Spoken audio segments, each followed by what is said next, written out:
لماذا استيقظ أصحاب الكهف؟ تخيل كده تدخل تريح لك ساعتين، تصحى تلاقي نفسك نايم بقالك 300 سنة، أهلك ما بقوش موجودين وبلدك اتغيرت، حتى هدومك والعملة اللي في جيبك بقوا أثر تاريخي. ده مش فيلم خيالي، دي قصة حقيقية حصلت فعلا مع أصحاب الكهف. بس قبل ما نبدأ ما تنسوش السبسكرايب واللايك، وكل سنة وانتم طيبين، ويلا بينا.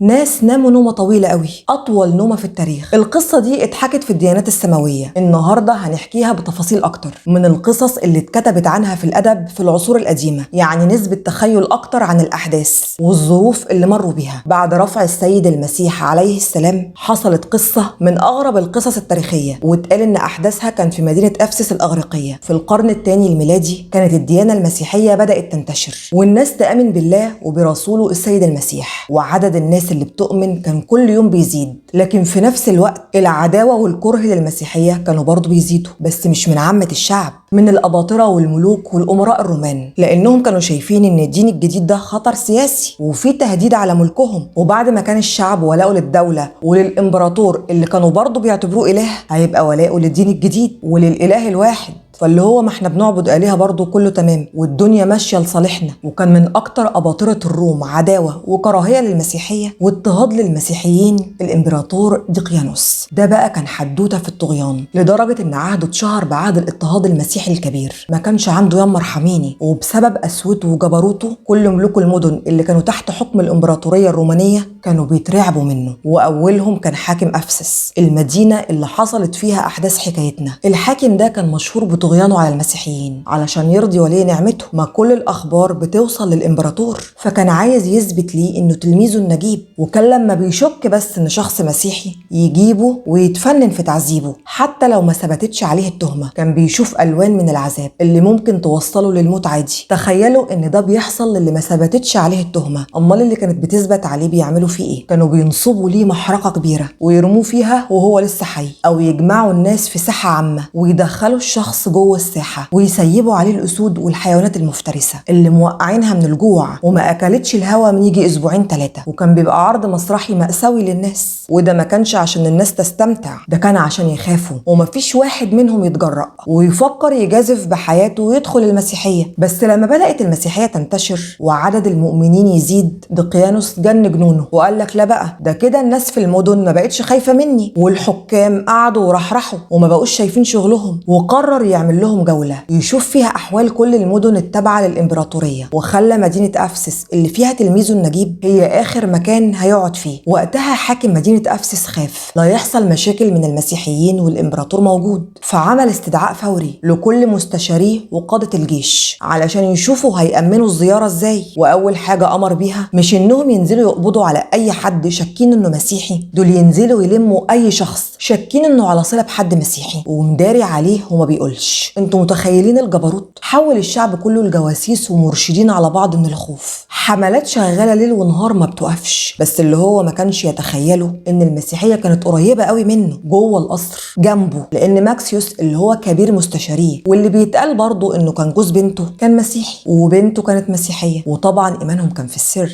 وما كانش ماكسيوس ومراته بس هم المسيحيين في القصر، ده كمان كان في واحد تاني من مستشاريه وطبيبه الخاص وقائد في الجيش واتنين من النبلاء اللي كانوا داخلين خارجين في القصر عادي جدا. ووصل الامبراطور دقيانوس مدينة أفسس بعد رحلة طويلة مر فيها على كل مدن الامبراطورية، وبدأت الاحتفالات في المدينة والقصر الأيام وليالي على شرف وجود الامبراطور. ويجي البروقنصل اللي هو حاكم مدينة أفسس ويطلع قرار يحول بيه المدينة كلها من موسيقى وضحك وأفراح لحزن وبكى ودموع، وتتحول ساحة الاحتفالات لقاعة أحكام. قرر إن كل سكان المدينة من أصغر راس فيهم لأكبر راس يقدموا قرابين وذبايح وبخور للآلهة ولروح الإمبراطور. وموضوع القرابين ده ما كانش حد يعرف يهرب منه، لأنهم خلوها مثبتة بورق رسمي صك كده كان اسمه ليبليوس، كان بيستلموا اللي عمل الطقوس بس. طبعا هو طلع القرار وهو فاكر إن حتى لو في حد مسيحي من عامة الشعب هيخاف ويقدم القربان، وبكده هيظهر قصاد الإمبراطور إن الراجل تمام وكله تحت السيطرة. لكن هو لو كان عارف اللي فيها ما كانش طلع القرار ده أبدا. عايز أقول لكم إن موضوع تقديم القرابين ده كان كارثة بس على المسيحيين وقتها، لأن المسيحية هي عبادة الإله الواحد، وبالنسبة لهم ده اعتراف بإله تاني، يعني كفر صريح. وفي ناس فعلا رفضوا يقدموا القرابين وانتهى بيهم الحال بالموت. واللي خافوا وقدموا القرابين الكنيسة ما بقتش عارفة ينفع تقبلهم تاني ولا لا. هي طبعا ما كانتش كنيسة بشكل علني، ده كان هو عبارة عن تنظيم بسيط كده، جماعة صغيرة وليهم قسيس، وبيتقابلوا في أي بيت عادي وهم متخفيين. أما في القصر فاتعملت حفلة كبيرة اتعزم فيها المستشارين وقادة الجيش والنبلاء والأمراء وعلة القوم، علشان هم كمان يقدموا القرابين وياخدوا الصك اللي يشهد ليهم إنهم رجال صالحين وولائهم للإمبراطور، ومش هينفع حد من المدعوين يعتذر. وجه اليوم الموعود وكانت الحفلة، وقعد الإمبراطور دقيانوس على كرسي العرش في قاعة الحكم، وجنبه حاكم المدينة، وأمر المنادي ينادي على المدعوين واحد ورا التاني قصاد الإمبراطور علشان يقدموا ليه فروض الولاء والطاعة والقرابين والذبايح، ويسجدوا ليه ويعترفوا بألوهيته. ولما جه الدور على ماكسيوس ووقف قصاد الإمبراطور، كان قدامه اختيار من اتنين، يا يخسر إيمانه يا يخسر حياته. وبرغم إن الاختيار كان صعب، لكن بالنسبة ليه القرار كان منتهي ومفيش أصلا مجال للتفكير. ووقف وسط القاعة وهو عارف إن بعد اللي هيقوله مصيره هيبقى مجهول، والاحتمال الأكيد إنه مش هيخرج عايش من القصر. وقال بصوت ثابت وهادي: أنا مستحيل أسجد غير للإله الواحد،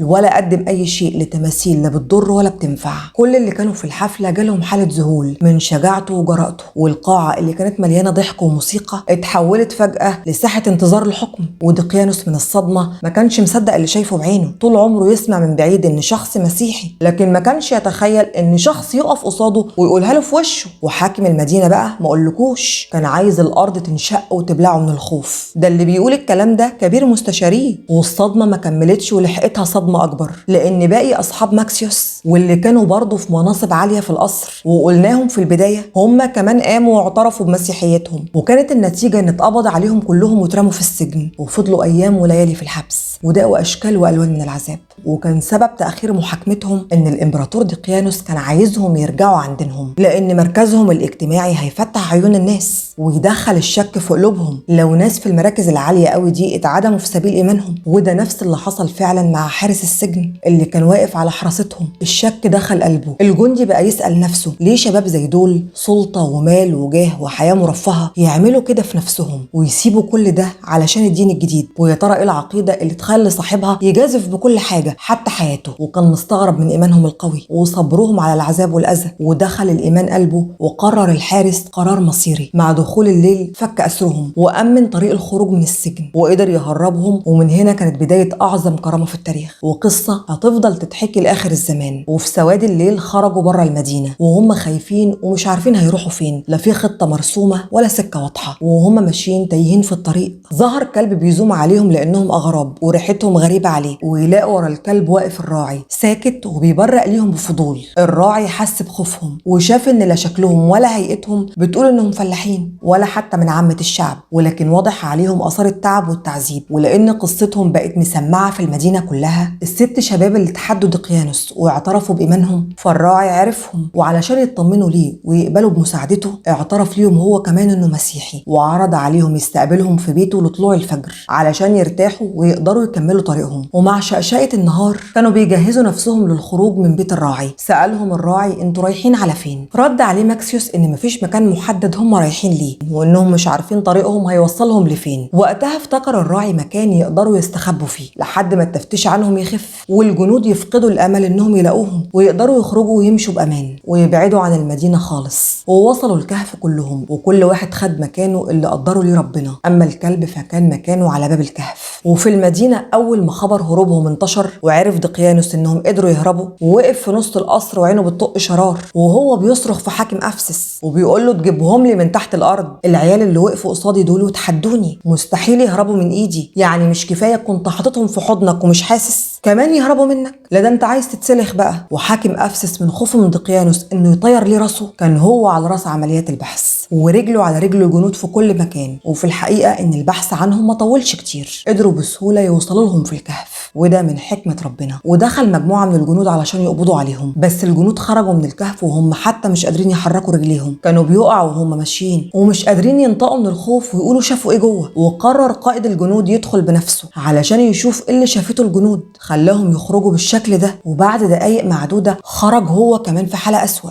ومش قادر يتحرك وعمال يصرخ لدرجة ان شعر راسه ابيض من الخوف، وحالة الرعب انتشرت في كل الجنود حتى اللي ما دخلوش الكهف. في اللحظة دي ما كانش قدام حاكم أفسس غير انه يدخل بنفسه علشان يشوف ايه الحكاية، ودخل وهو مش قادر يشيل رجله من الخوف، وخرج بعد لحظات وشكله ما يفرقش كتير عن قائد الجنود، بيصرخ وعينه مبرقة وعامل زي اللي تايه من الخوف، وقال انهم اموات احياء. واللي اتقال في بعض المصادر الأدبية إنهم كانوا نايمين وعيونهم مفتوحة ومتوجهة للشخص اللي بيكون واقف قصادهم، وإن نظرتهم دي كانت كفيلة تخوف أشجع واحد فيهم. وده برضه من حكمة ربنا علشان محدش يمسهم بسوء. ونزل حاكم المدينة بسرعة وهو بيجري، وأول ما قدر يلقط نفسه أمر الجنود محدش يدخل تاني. وفي لحظتها وصلته رسالة من الإمبراطور دقيانوس اللي كان عارف وقتها إنهم لقوهم في الكهف، وأمرهم إنهم يقفلوا عليهم الباب، وهو فاكر إنهم صحيين وحالتهم طبيعية، فقال لهم اقفلوا عليهم علشان يموتوا جوع وعطش جوه المكان اللي اختاروه لنفسهم، وبالمره نخلص منهم بعيد عن المدينه، وبكده يبقوا مطمنين ان حكايتهم اتقفلت خالص وبكره الناس تنسى. وفعلا اتبنى عليهم جدار على باب الكهف علشان يفضلوا محبوسين فيه لحد الموت،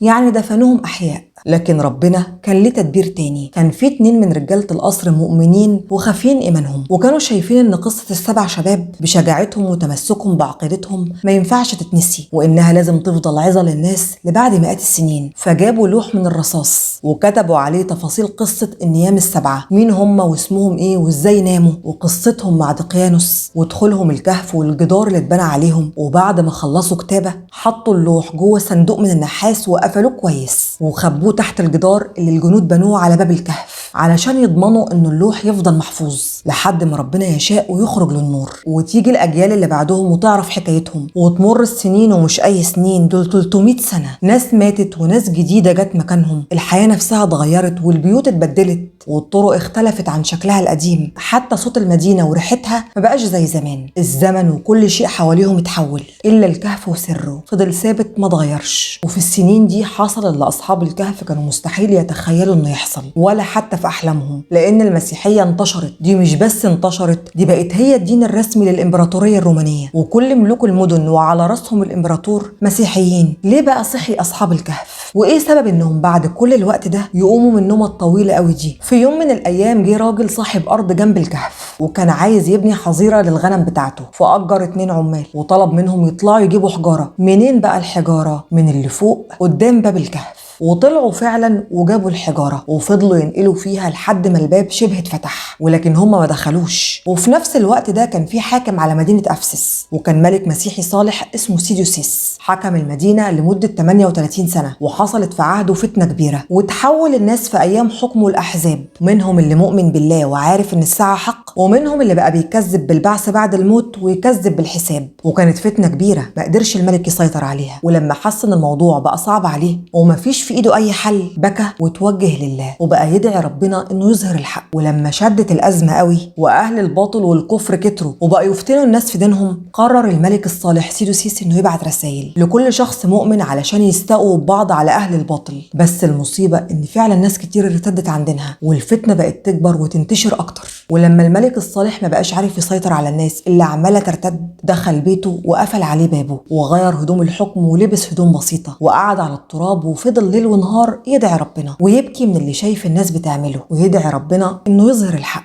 وده كان سبب حكمة ربنا في رد الروح لأجساد أهل الكهف علشان تكون معجزة حياتهم تاني بعد الموت شهد على الناس، وإثبات عملي إن الساعة جاية وإن كل الناس هتبعث بعد الموت وهتتحاسب، واللي أحياها مرة يحييها 1000. وصحي أهل الكهف من نومهم الطويل وبدأوا يسألوا بعض يا ترى احنا نمنا قد إيه؟ منهم اللي قال نمنا يوم، ومنهم اللي قال لا مش يوم، ده هم كام ساعة بس حسوا إنهم واقعين من الجوع ومش قادرين يتحملوا، فاتفقوا إن واحد منهم يخرج يشتري ليهم أكل وبالمرة يجيب آخر الأخبار من المدينة ويعرف إذا كانوا لسه بيدوروا عليهم ولا لأ.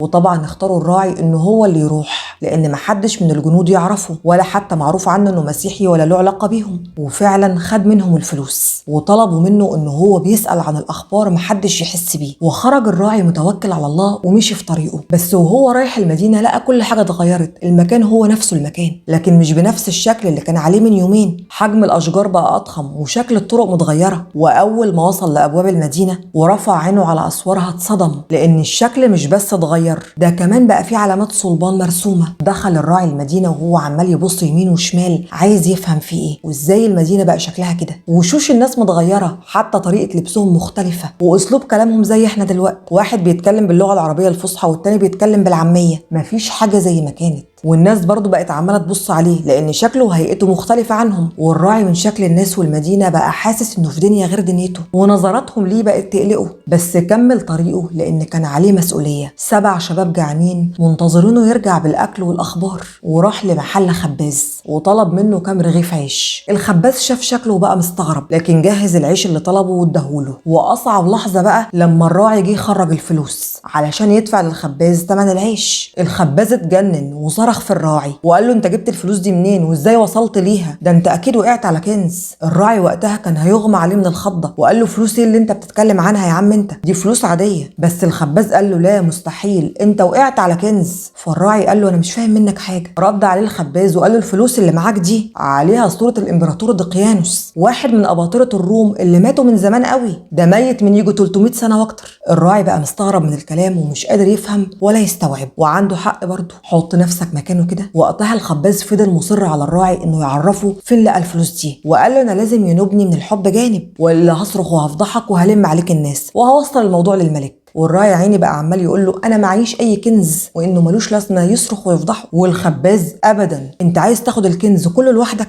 ولما الخباز يئس انه يعرف من الراعي مكان الكنز اللي مش موجود اصلا، صرخ فيه والناس اتلمت. ومع الناس وقفت مجموعه من الجنود، والخباز بسرعه البرق راح للجنود وقال لهم عارفين الراعي ده معاه كنز ومش عايز يقول لقى فين. واتقبض على الراعي وجروه لقصر الملك. والراعي بقى عمال يقول لهم سيبوني انا ما عملتش حاجه، وكان خايف لان لحد اللحظه دي كان فاكر انه رايح لدقيانوس. بس المفاجاه ان الراعي اول ما قرب من باب القصر لقى المعالم كلها اتغيرت ومفيش اثر لاي صنم، بعد ما كان مدخل القصر مليان بتماثيل الهه الرومان. ومش بس كده، ده كمان في بديل رسومات للصليب وتماثيل العذراء والسيد المسيح. وعلى كرسي العرش كان قاعد الملك، بس مش هو دقيانوس ولا حتى حاكم افسس. والصليب موجود في كل مكان في القاعه حتى على كرسي العرش. حس الراعي بشويه امان مع حيره، وما بقاش فاهم كل التغيرات دي حصلت ازاي وامتى. ولما الملك سمع الحكايه من قائد الجنود طلب من الراعي انه يوريه الفلوس اللي معاه، واتاكد الملك ان الفلوس سليمه. فالملك سال الراعي انت جبت الفلوس دي منين؟ الفلوس دي ما بقتش موجوده دلوقتي. فالراعي لقى نفسه مضطر يتكلم، ما هو ما بقاش في حل تاني. فقال للملك ان الفلوس دي هو واخدها من مجموعه من النبلاء مستخبين في كهف فوق جبل بره المدينه، وانهم هربوا من كام يوم بس بسبب ظلم الامبراطور دقيانوس واضطهاده للمسيحيين، لان الامراء اعترفوا في حفله كبيره قصاد الناس انهم مسيحيين. وقتها كل اللي في القاعه ما بقوش مصدقينه، لان الراعي بيتكلم عن اسطوره سمعوها زمان عن قصه النيام السبعه، الشباب اللي دخلوا الكهف واتقفل عليهم. ولما الملك سال الراعي انت مين؟ قال له ان هو راعي واسمه انطونيوس، وان هو شاف الامراء وهم هربانين وساعدهم في طلوع الكهف وطلع معاهم وغلبهم النوم كلهم ولسه صاحيين النهارده الصبح. وخد الملك مجموعه من القساوسه وخرج بيهم على الكهف علشان يتأكد من كلام الراعي، ولو فعلا ما بيكذبش يحيوا القديسين السبعة ويكرموهم. والقصة انتشرت في المدينة وما بقاش في حد ما يعرفش. فخرج الناس ورا الملك والجنود علشان يشوفوا المعجزة. ولما وصلوا عند الجبل طلب الراعي من الملك انه يسيبه يطلع لوحده الاول علشان يفهم اصحابه اللي حصل ويمهد ليهم الموضوع. وطلع الراعي ودخل على اصحابه في الكهف، وتجمع الناس تحت الجبل عمل هيصه كبيره. فسالوه ايه الاصوات دي؟ هو انت اتكشفت؟ قعد وحكى ليهم كل اللي شافه وعرفه، وان دقيانوس مات، وان الزمن ما بقاش هو الزمن، وان المسيحيه انتشرت وبقت هي الدين الرسمي للامبراطوريه. فسالوا ماكسيوس ازاي كل ده حصل واحنا ما نمناش غير يومين 2 بس؟ رد عليه الرد اللي صدمهم كلهم، احنا لا نمنا يوم ولا 2، احنا نمنا 300 سنه. في البدايه كلهم كذبوه، ومنهم اللي اتهموا بالجنون، وليهم حق بصراحه، ده كلام صعب يتصدق.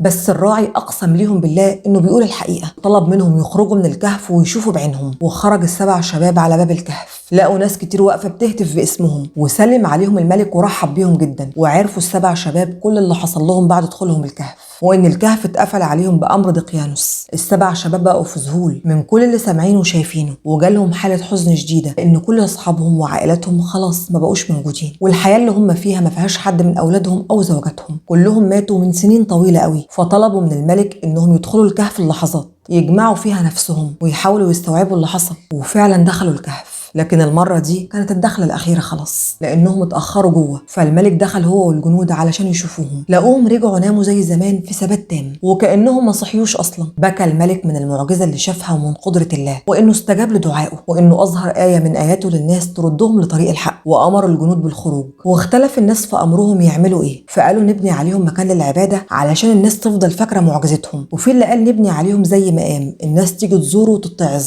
ولكن مكان الكهف مفيش مكان معروف ليه بالتحديد. في اللي بيقول إنه كهف النيام السبعة قريب من منطقة أفسس في تركيا، وفي اللي قال إنه كهف إصحاب الكهف في منطقة طرسوس برضه في تركيا. أما المكان اللي بيتقالوا إن أشهرهم موقع قريب من منطقة الرجيب في الأردن، بسبب إن كان في زمان هناك قرية اسمها الرقيم اللي اتحول اسمها مع الوقت للرجيب، وأصحاب الكهف كانوا برضه اسمهم أصحاب الرقيم. وهنا خلصت الحكاية. ما تنسوش السبسكرايب واللايك، وتبقى جدع لو عملت شير.